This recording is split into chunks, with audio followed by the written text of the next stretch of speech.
asalaamu calaykum kusoo dhawow kanalka afifa warsame horaba u akhriso buuggan la yiraahdo beerta xayawaanka mise animal farm aan idinla wadaago sheekada buugga marka koowaad qaabka sheekada u socoto aan idinla wadaagaya habeenada ka mid ah dhammaan xayawaanadii ku sugnaa beerta uu lahaa ninka la yiraahdo Master Jones oo loo yaqaana beerta minor waxay iskugu yimaadeen meel maqsin ah si ay u dhageystaan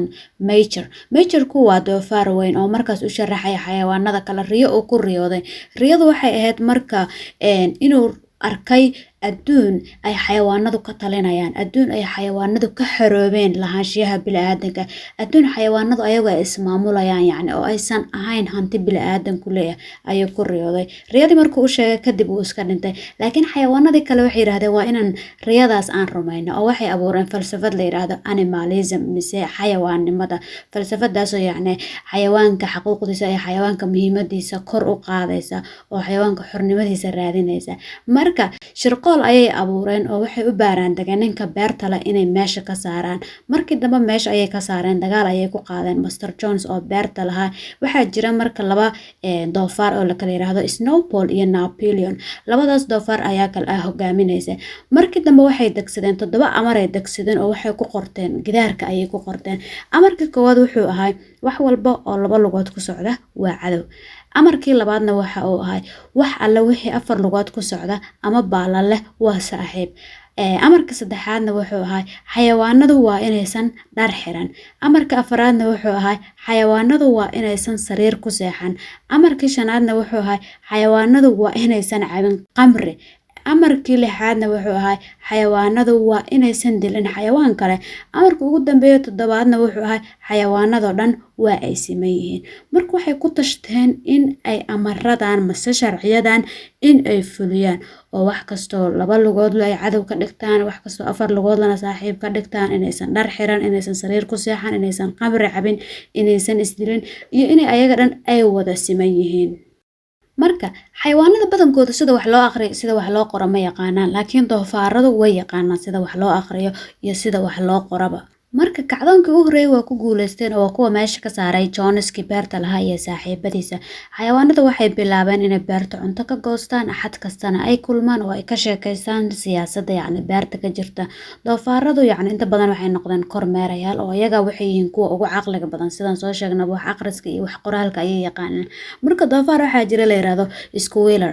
doofaarkan squealer la dhaho yacni waa doofaar taayado caqli badan oo xayawaanada kale yacni inuu hadba ka dhaadhiciyo waxa uu rabo way u fududahay oo falsafadiisa yacni wax ka dhaadhicinta mise siyaasadiisa wax ka dhaadhicinta saa'iday u sareysa marka doofaaradii ayaga waxay isku dagaaleen maamulida beerta ayay isku dagaaleen oo labadii doofaar oo Snowball iyo Napoleon la kala dhahaye beerta inay maamulaan ayay isku dagaaleen oo midba midka kale ayuu wuxuu isku dayay inuu xilka ka qaato marka inta badan doofaarka la yiraahdo Snowball wuxuu u ololeeyaa in la dhiso machine maaragta windmill ah kaasoo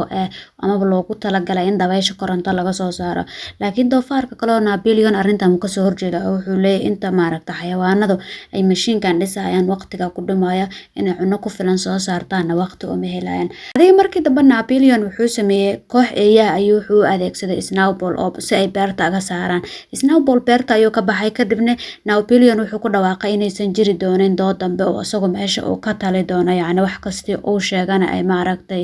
asaga uu sheegana ay hore u socon doonaan kadib Napoleon wuxuu bilaabay inuu Snowball isticmaalo oo wax kasta halaabay wuxuu dhigi jiray Snowball asagay maadaama Snowball uu meesha joogin oo beertay maaragtay laga saaraba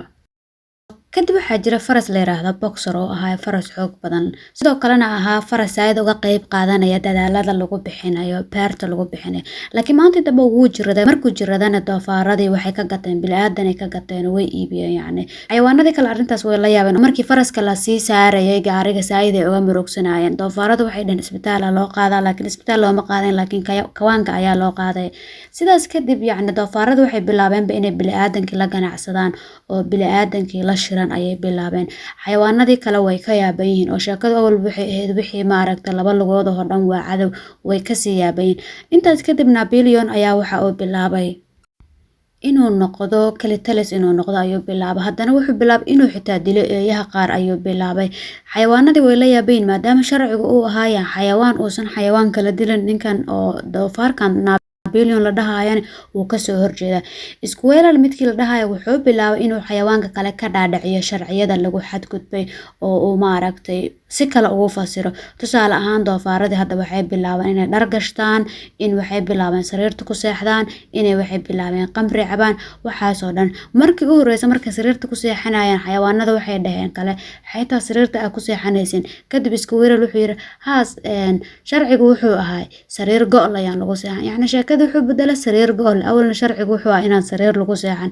Okay. sharcigii kaloo ahaa xayawaanadu waa inaysan qamri cabin wuxuu u bedelay xayawaanadu waa inaysan qamriga iska badin, yacni wuu xalaalay qamri cabidii. markii oo faraska boxer la iibinayay, Squirrel wuxuu xayawaanadii kale u sheegay in aan boxer la iibin laakiin isbitaal aan loo qaaday oo jiro darteed isbitaalka loogu qaaday. kadib isbedelka weyn meeshu ka dhacay waxay tahay doofaaradii markaan waxay isku dayeen in labada lugooda dambe ay ku socdaan oo ku istaagaan, yacni sidii bini'aadankii oo kale sifaad bini'aadan oo kale ay isku dayeen inay yeeshaan. amaradii dhammeedna waa la soo yaryaray oo awal markii hore waxay ahayd xayawaanada dhan way isla siman yihiin, wixii dhan waxaa lagu soo koobay dhammaan xayawaanada way kala siman yihiin laakiin qaar ayaa ka sinaan sareeya kuwa kale, yacni waa la wada siman yahay laakiin qaar ayaa ka sareeya kuwa kale. sheekadii dhammaayo waxay kusoo gabangabeeyeen yacni in doofaaradu ay ka sareeyaan xayawaanada kale. waxa dhan waa wada xayawaan laakiin doofaar ka sareeya. marka sheekadu buug intaas ku eg tahay markii doofaaradu iyo bini'aadanku isku milmeen xayawaanadii kalena ay tacajubsan yihiin. cashirada buug ugu muhiimsan oo aan ka qaadan karnaya waxay tahay buugga horta buug siyaasadeed waaye, yacni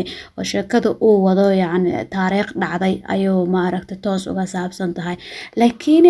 cashirada caadiga oo si shakhsi aad ka qaadan kartaa waxay tahay marka koowaad dadka cilmiga leh inay mare habaabin karaan dadka jahliga ah oo tusaale ahaan hadda Squirrel waxa uu sameynayay waxbuu qor yaqaanay, waxbuu yaqaanay, wax ka dhaadhicin uu yaqaanay, laakiin waxa uu sameynayay dadka xayawaanada kale wuu maran habaabinay oo markasta waxa uu sheegayay sharcigii hore mid ka bedelan. yacni halkan waxa ku ogaanay dadka wax yaqaana cilmiga leh inay marna yihiin dadka ugu badan ee wax toosin kara, marna ay yihiin dadka ugu badan ee wax maaragtay wax baabi'in kara, wax daba marayn kara ay yihiin oo qofku hadduu wax toosin karo waxna waa dhumin karaa, yacni uu buuggaana ku leeyahay. sidoo kalena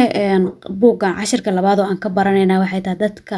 maamulka haya yacni hadba siday rabaan ay u qaabeeyaan sharciga. oo hadda saan arkayna 7 sharci waa la soo yaryaray markii dambe waa la soo koobay oo doofaarada ayaga awoodda leh oo ahaa kuwa wax maamulayay sharcigan hadba qaabkay rabaan ay ka dhigeen. marka buuggan wuxuuna baraa waxay tahay dadka markaas xilka haya mise maamulka haya in sharci ay sameynayaan ay mar walba ku fikirayaan inuu sharcigaas yahay mid danahooda u adeegaya mise mid ayaga uun ma aragtay la jaan qaadaya xaaladooda. cashirka saddexaad ee buuggan ku jira ayaa wuxuu yahay yacni